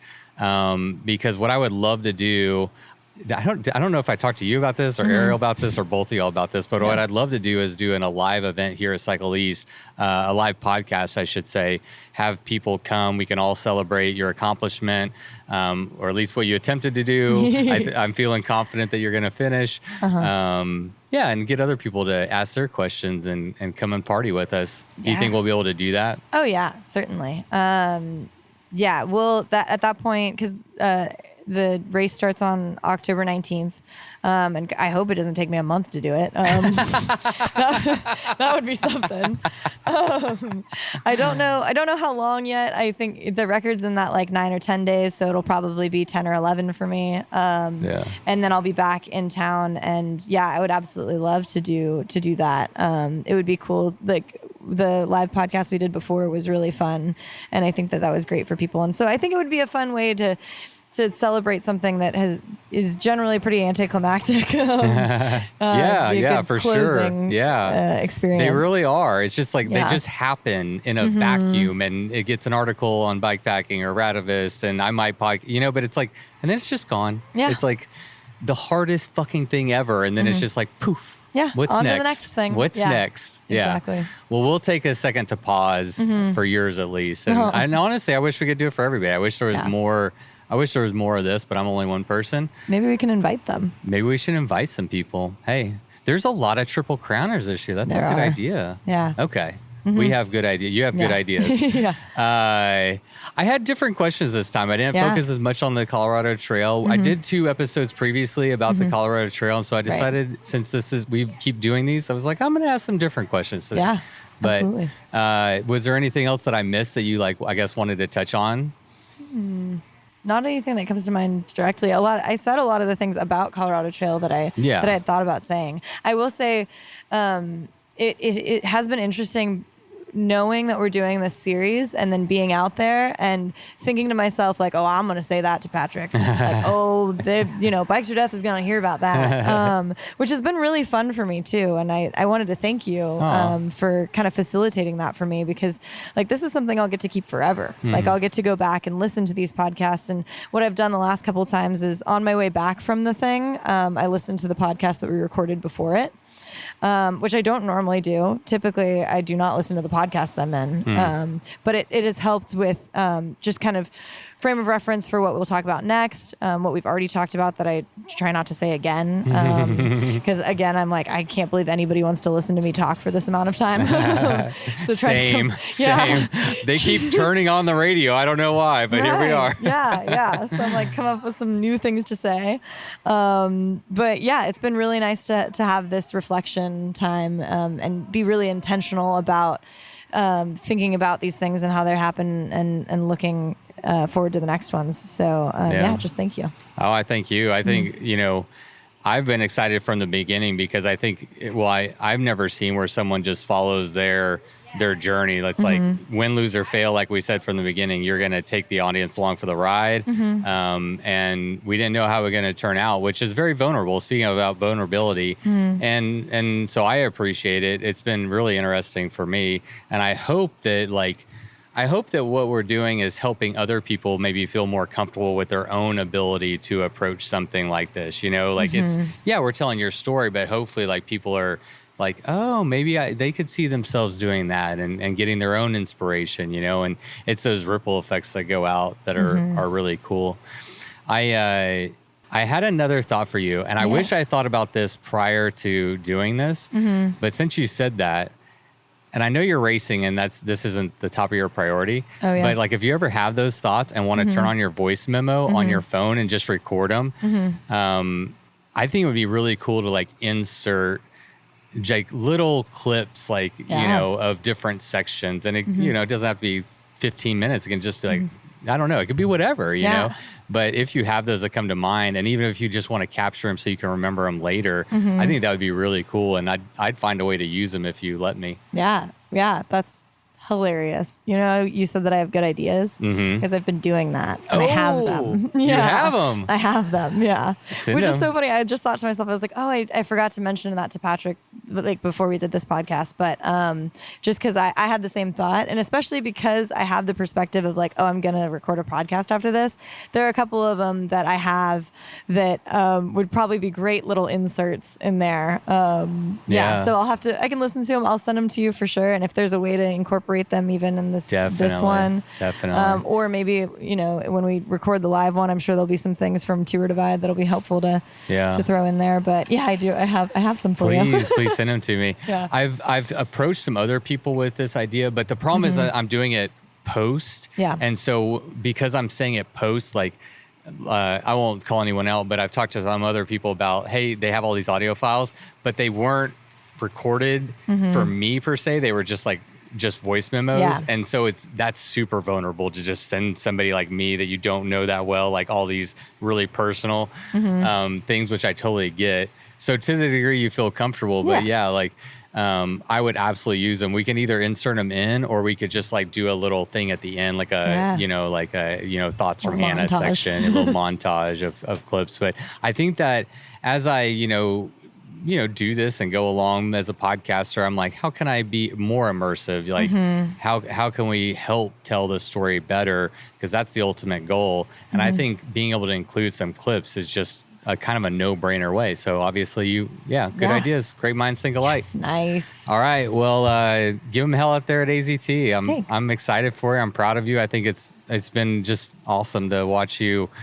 I don't know. I mean, we've all, like, Ariel has watched, and everybody at Cycliste and everybody that knows you, like, you got into bike pack racing a little bit in East Texas Showdown, and it's just been fun to watch you grow and go on this journey. And again, thanks for taking us along for the ride. Yeah, absolutely. Yeah, I think that's one of my favorite parts when y'all were talking earlier about like me coming back into the shop. I've had a few people in the last week or so come in and they said, "Oh, I haven't seen you since your big adventure."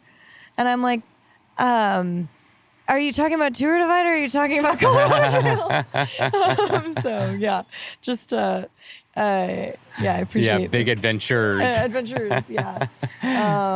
Totally. Yeah. Speaking of just like blowing past them, it's like, no, there was two. Yeah. I remember them. They both happened. There's podcasts out there that you can listen to. Yeah. All right, Hannah. Well, we'll let you go back to work, I guess, huh? Yeah. The day's not done. This is just part of being a ultra endurance superstar athlete, Running a bike shop too. Yeah. Who's not yet sponsored. That's what it is. Yeah, that's really what it is. Endurance athlete that's not sponsored. You got to work your 7 to 7. You got to do media, and you've got to train. It's a full-time gig. It's true. All right. Well, thanks, Hannah. Good luck on the next one. Thank you. Bye. All right, everybody. Thank you so much for tuning into today's episode. And of course, a special shout out goes to Hannah Simon for not only coming on to today's episode, but to be willing to take us along on this journey. Again, I am always grateful that she is willing to share with us her candid view, her candid experience, and to the degree possible, take us along as she takes on bikepacking's greatest challenge. At the end of the episode, you heard us talk about some audio files. Well, good news. If you've made it this far, I've got an Easter egg for you. Hannah sent me a few audio files, and I'm going to play them for you now. But before I send them, let me tell you what you're going to hear.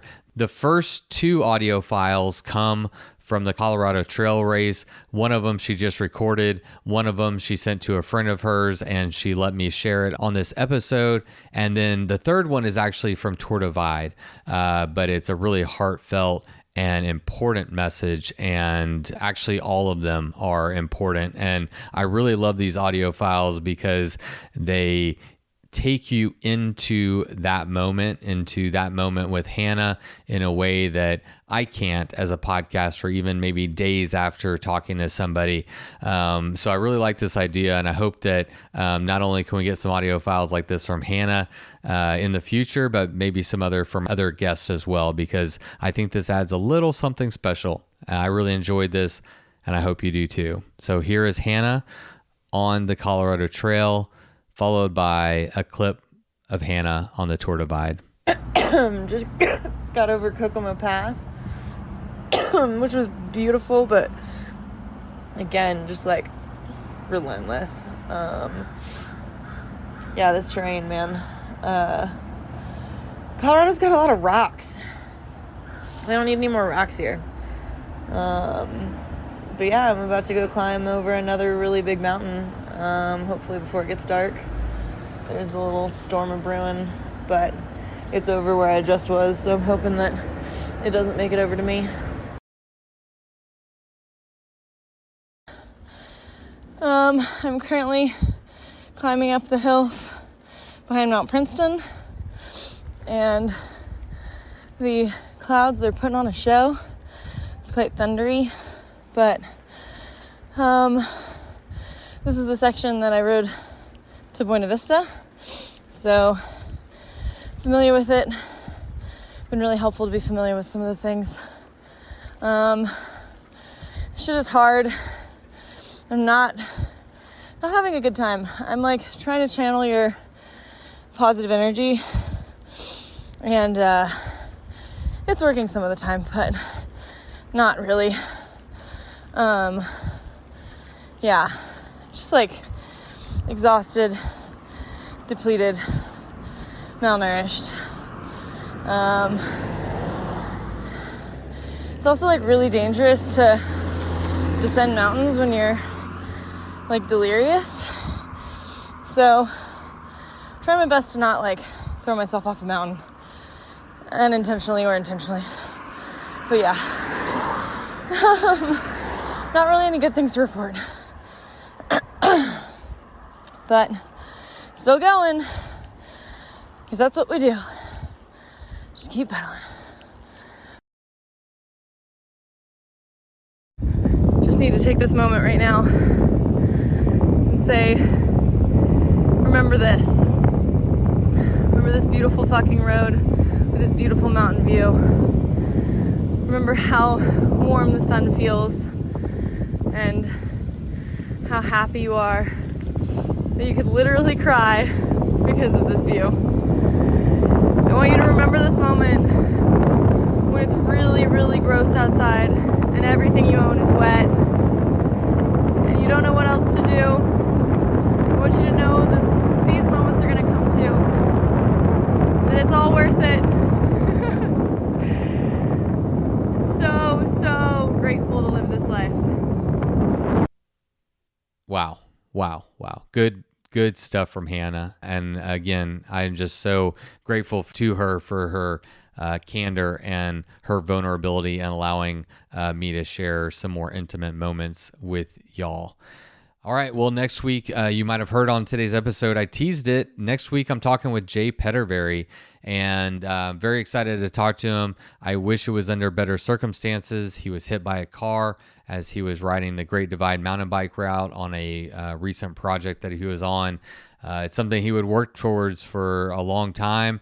He had a custom bike built for it, and it ended in the way that you never want a bike ride to end, and that's by being hit by a motorist. So I am excited to talk to Jay. I'm excited to check in with him and hear his story, and that episode with Jay Petterberry is next week. Until then, you know what to do. Don't forget, go ride your damn bike. It was the middle of the night. You grabbed your knife and you held it tight. The sounds of beasts kept you awake. The sounds they made kept you afraid. In the morning, you packed your bike. Memories forgotten from the previous night. You rode faster than ever before. Was it your imagination or merely folklore? Fear turned into strength as you pushed further. Every pedal stroke, stronger and firmer. Your bike feels weightless, your legs aren't tired. You think to yourself, just a few more miles. Bikes, oh, death.